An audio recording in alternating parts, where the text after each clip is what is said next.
Alright, it's minivan time. Don't tune out yet. We have two Odysseys here. This is the $45,000, maybe probably close to $50,000 at this point. $1,000 Elite. Yeah, it starts at $47,300. We have the LX over there. It starts at $34,600. Sorry, $30,700.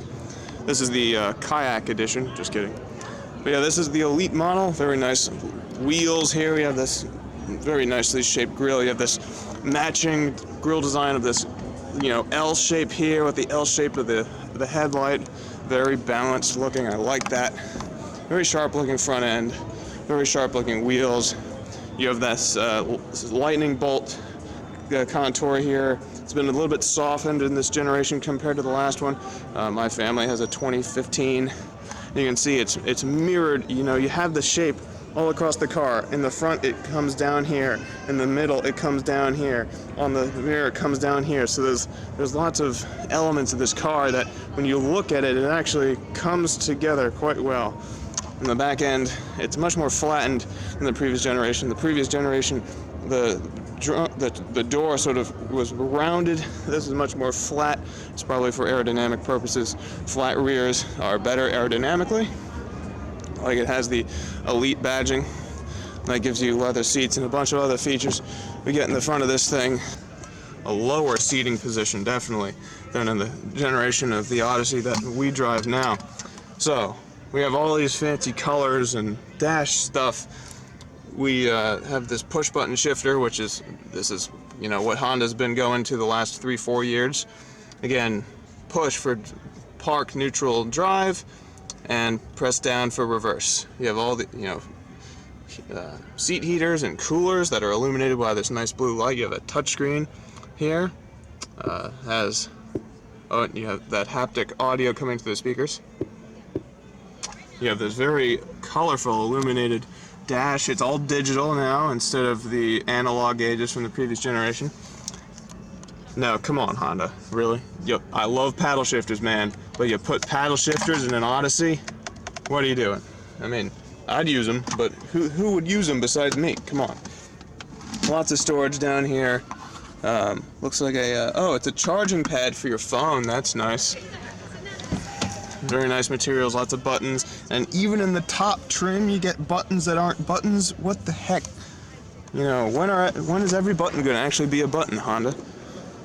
Now, this is the rear seat area, feature that I don't know what trim levels this comes with, but if you press this lever, you can actually slide the seats, and it gives you good access to the third row. You sit back here, and it just feels very familiar. It feels very much like any Odyssey that I've been in. This has an entertainment system in it. You have the exact same control unit that's in the Odyssey from the previous generation. The door design is pretty familiar as well. Big difference here is the vents for the second row are no longer in the ceiling. They used to be positioned right around here. Last 2 generations ago it was here, then they moved it here, and now it's down here. That I'm not sure what the benefit to that is, but I'm sure they would tell you there is one. Plenty of cargo space back here. I mean, it is a minivan, it is an Odyssey, they're known for space. Blind spot looks to be about identical to the last generation. And let's go to the LX here. I think this is the LX.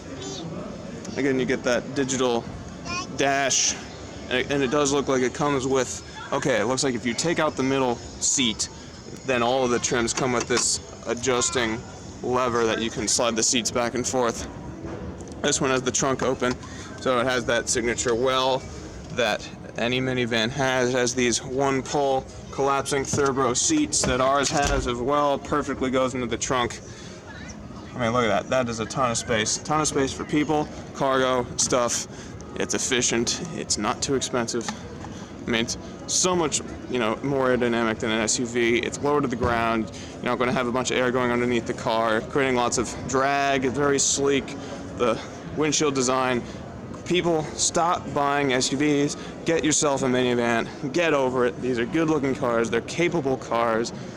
They're jam-packed with features and value, and you just get over yourselves and your plastic cladding and your all-wheel drive for no reason and get yourself a minivan. Welcome to Subaru, the land of all-wheel drive, except for one car. The LL Bean of cars. This is the Impreza Hatch Sport. I believe the Sport gives you these nice wheels with the alternating black and chrome spokes, which is very stylish. It kind of gives the same impression that the Accord Sport wheels do with these large, widely spaced spokes, except this one have these little black ones alternating that difficult to see at first. Sit inside this thing. Obviously the Sport trim gives you sport carpets, red trimmed seats, fake carbon fiber because Sport, red stitching on the steering wheel, metal coated pedals. It's a nice feeling car. I like this. I would have to adjust the steering wheel and raise it a little bit. There we go. Alright, nice feeling steering wheel, very rugged feeling leather, very textured. It doesn't really feel like leather, it feels more like plastic, which I'm sure it is. Maybe, well, actually, no, I'm pretty sure that's real hog, or had, or whatever you call it. You got a manual style emergency brake, you have a normal shifter here. With a manual mode, comes with paddle shifters, like most Subarus do these days. Now this is very unlike my dad's 2010 Outback here. You got this large touchscreen with volume and tuning knobs, so that's user-friendly. Headroom is good, even with the sunroof. I like it. Okay, very soft armrest, that's very nice. You have the padded thing over here. I would buy this car. I would buy this car. I like it.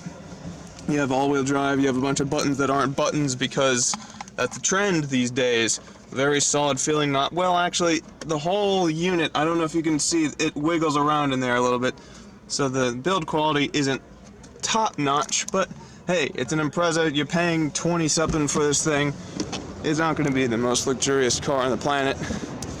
We'll sit in the back seat here. Alright, so, legroom, we got about an inch and a half of legroom. Foot slightly compressed by the bottom of the seat cushion just because I put the seat all the way down. View out of here is not bad. Actually, the blind spot in this car is quite manageable. I mean, it's there, but I'm sure you have a backup camera because that's required now. Now, let's talk about the hair test. If I am focusing on sitting completely upright, my head brushes against a little bulge in the ceiling right next to this hand holder thing. But up here it's totally fine. So if I focus on putting my head just slightly to the right and I'm just slightly like slouched, then it is totally fine, passes the hair test, and I love this car. So this is the minimum you can get away with for me without hair touching the roof. But yeah, I love this car. This is a nice looking car. It's probably sporty. You know, it's a small footprint. You have lots of cargo space, you know, open up the trunk of this thing. With the seats folded down, you could put a bike in there probably. And yeah, I'd get this car. Hello. We are in a Subaru BRZ, or a Toyota 86 FRS, whatever the hell you want to call it. This is a nice-ish car. I wish I could drive it because I know it handles amazing and I wish I could experience that right now. But I can just tell you what it's like on the inside. Oh my god, there were rear seats in this thing? For who? I mean, look at that. I'm not sure if you can see that. That the seat ends there and the seat back is like, no. No, no, no, no, no. Anyways. Got a little bit of that fake carbon fiber because sporty. Manual style emergency brake, a stick shift that they've taken the knob off because people. Shifts are very short. Wow, the throws, especially on the 246, especially 4, is just right there. Wow, that's cool. Very soft feeling clutch. The clutch feels almost identical to the Veloster N. Has a lot of resistance at first and then it gives. I would say the travel is a little bit longer than that though, actually. Nice steering wheel, very thin, very smooth leather feel on this that you could, get a good grip on this thing and just throw this thing into a corner. Very interestingly molded dash design here. there's lots of ridges and bumps, like here, there, where the speakers are. It's very interesting looking. The seat has a lot of bolstering on it, especially around just above your waist, and it's honestly a little bit too much for me. Right in there is just a little bit too much for me. Now the angle of the seat's quite flat, so this bolstering down here, you don't actually feel it because your legs are up above it, and so there's not a lot of thigh support, so that's disappointing. You wouldn't want this for long trips, I'm sure, but the outside of this thing looks amazing, especially with this color. You have this very rich blue color, you know, this red accents on the brakes, very sharp looking headlights. You have a black spoiler with black on the center with this blue on the outside. Very nice car. I don't fit in it right, unfortunately. This is the 2020 Jeep Wrangler Sahara edition. Has a 3.6 liter V6 in it, makes about 285 horsepower, 260 foot-pounds of torque, and it's all matched to an 8-speed automatic.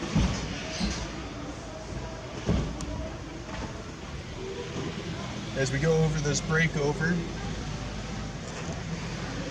you're going to be able to rock on two wheels a little bit. Our sway bar is connected. This vehicle has excellent stability.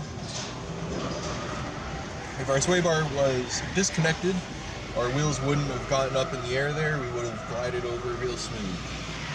That just shows you the difference between the sway bar being disconnected and connected.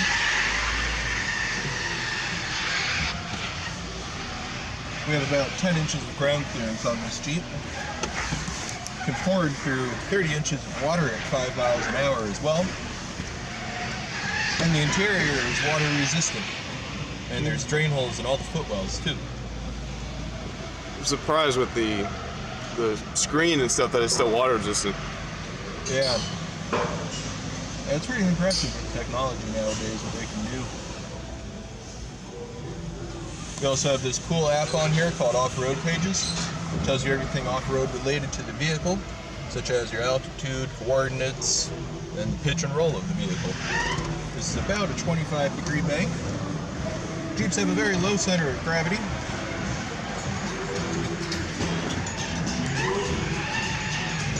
It starts right around $38,000 for the Sahara edition. Alright, we are in the Kia Stinger. This is a sports sedan with a lot of power. And we got red trim on the inside of this thing, red seats that have nice adjustments, good thigh support. It's a little bit short.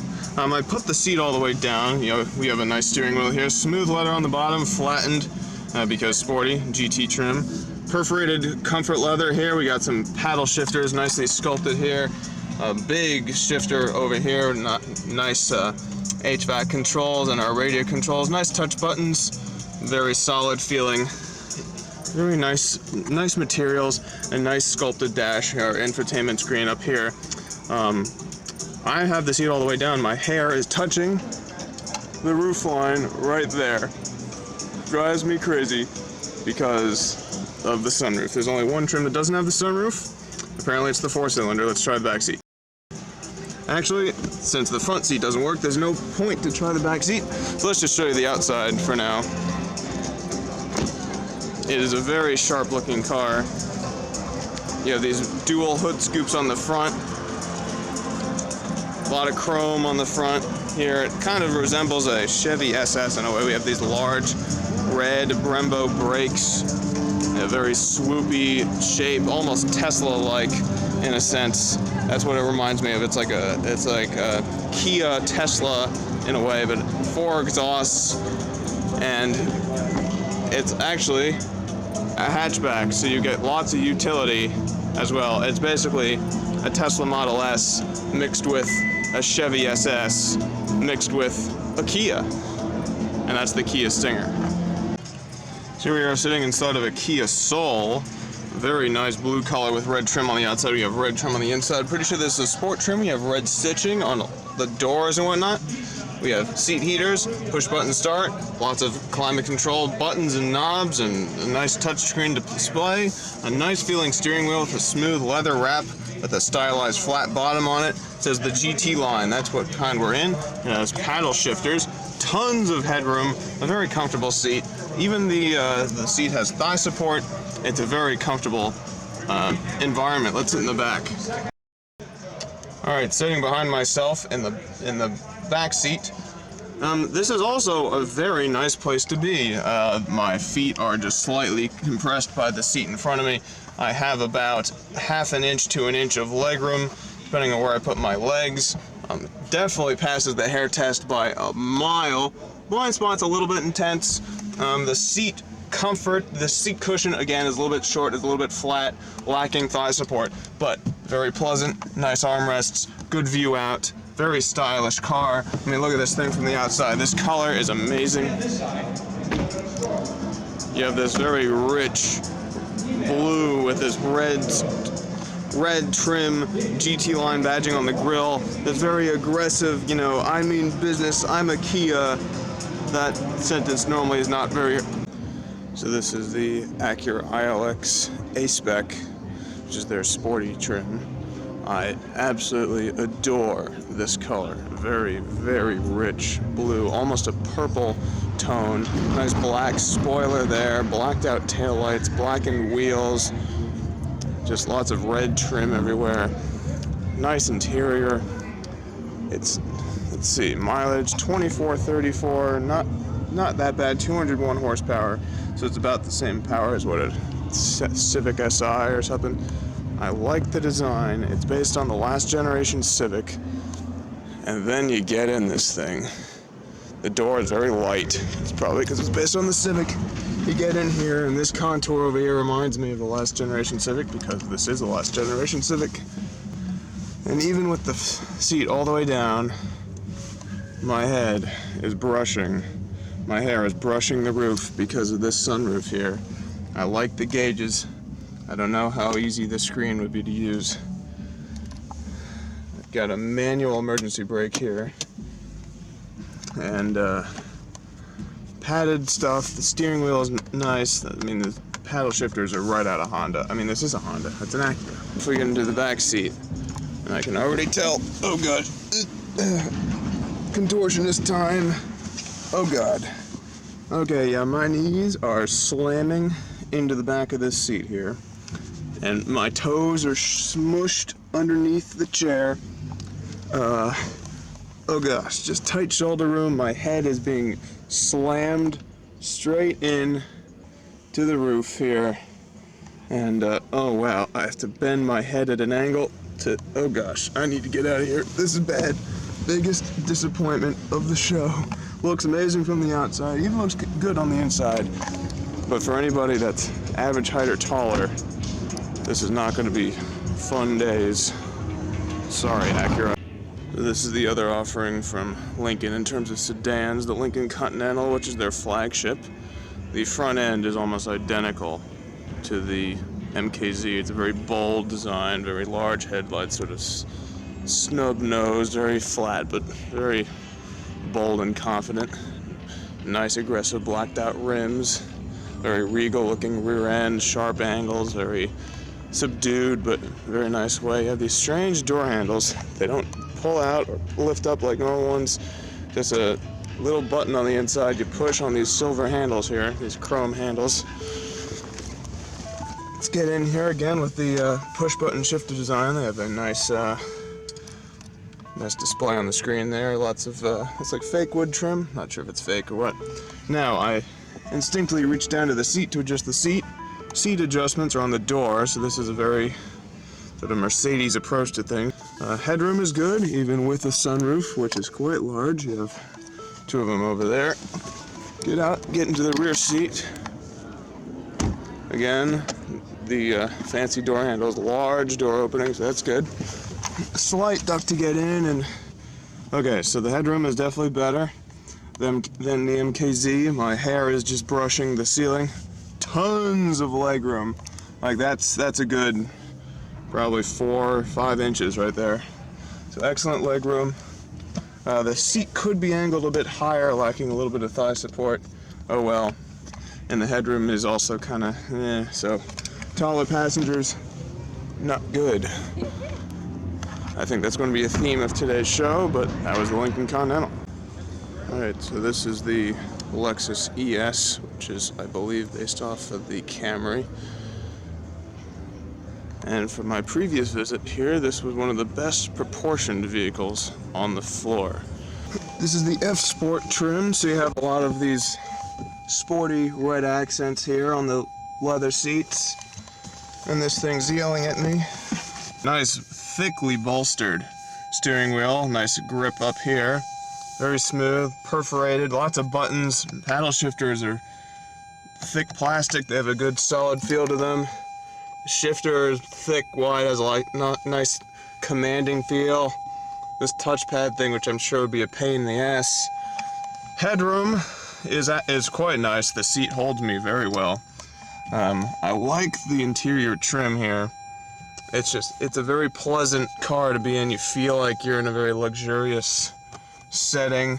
Not everything is super soft or super thickly padded, but it looks nice. Let's get back into the back seat. Back here, sitting behind myself. Okay, because I put the seat all the way down, my toes are pinched a little bit under the seat. A lot of leg room, so probably about 2 or 3 inches leg room, very nice. Headroom, so the seat is short. I think it's at a good angle, but it just stops short, so I don't have a lot of thigh support. Headroom, it barely does not pass the hair test. If I comb my hair down, it's fine, but just static electricity tends to bring it back up. It's a very pleasant car to be in. I like the red. I like the sportiness. I'd be curious to see how it drives. I'm in the 2019 Mazda 3 hatchback all-wheel drive. This is a premium package, which is why it has this fancy red stitching and the red seats. Very thin-spoked steering wheel, very minimalist, very sort of fancy looking. The steering wheel itself, very smooth leather, sort of an oval shape, so it's easy to grab onto if it's in your palm well. It's a little bit firm and not much padding. Nice armrest, nice materials. You know, Mazda's trying to be premium here, so you have a lot of touch keys here for your HVAC. You know, very minimalist, very swoopy. You can tell they were very careful with how they designed everything here. Let's go to the back seat. Well, actually, let's talk about the front seat first. Front seat, it's okay. It has some thigh adjustment, which is nice. The bolsters are good. I mean, it feels like my seat, my Mazda 6, lacking a little bit in the shoulders. My shoulders slide around just a little bit. But the seat overall is good. Let's go to the back. Alright, it's a different story back here. My feet are crushed by the seat in front of me. My knees are sort of gently fitting into the scalloped area, but there's no room here. It is not passing the hair test at all. The window line swoops up and all you're left to look out is that. And the blind spot on this thing is good luck. So it's not a very pleasant experience. The car looks really good though, up until the back of the back door. You go on the outside of this thing, we'll close the doors. Has this sort of bullet gray color here. Blackened wheels, very sharp front, very aggressive headlights going into a very open grille. It's a very sharp looking front, very clean, very knife edge. You move back here and the car expands. It has this nice shape to it. And it's just like, wow, this car looks nice, it's very elegant, and then you get to this. And it's just like, what in the hell did they do? The blind spot goes from here to there. I can't measure that for you, but on the bottom of it, it's probably about a little over 2 feet of blind spot. Rear taillights, not bad. It looks a little bit chunky just because the thing bulges. It's hard to tell with the lighting. Let me just move over here. The cars, it bulges and then it comes in and then the logo ends up sticking out. And it's just a very ugly rear of the car. But everything forward. Here forward, beautiful. Here, kinda,